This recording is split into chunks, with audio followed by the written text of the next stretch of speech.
السلام علیکم عزیز بچوں کیسے ہیں آپ سب؟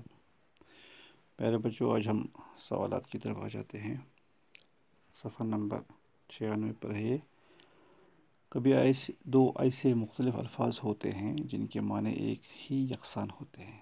ایسے الفاظ کو ہم مترادف یعنی ہم معنی الفاظ کہتے ہیں۔ سمجھ گئے آپ؟ مثلاً محفل، مجلس، اونچا، بلند وغیرہ۔ درجہ ذیل الفاظ کے مترادف الفاظ لکھیے اور انہیں جملوں میں استعمال کیجیے۔ تو پیارے بچوں، پہلا ہے آدمی، اس کا آئے گا انسان، میں ایک انسان ہوں۔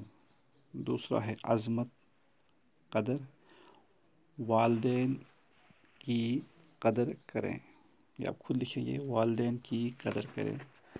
مجلس، محفل، محفل جاری ہے۔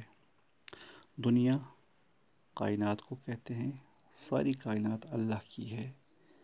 طاقت، قوت، غذا میں قوت ہے۔ شان، عزت، علم سے عزت ملتی ہے۔ اور پرایا، غیر کو کہتے ہیں، پرایا غیر کو کہتے ہیں۔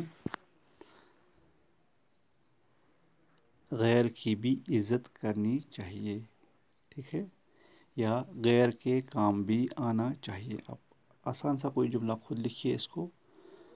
تو پہلے بچوں، یہ تھا نظم علم کا سوال، آخری سوال احمد وسیع کی لکھی ہوئی نظم کا، جس میں علم کے بارے میں بات ہوئی ہے، اس کا آخری سوال تھا یہ۔ تو امید ہے کہ آپ کو سمجھ آیا ہوگا۔ آپ کتاب کو دیکھیے اچھے سے، اس کو یاد کیجیے اور لکھنے کی کوشش بھی کیجیے۔ اللہ حافظ۔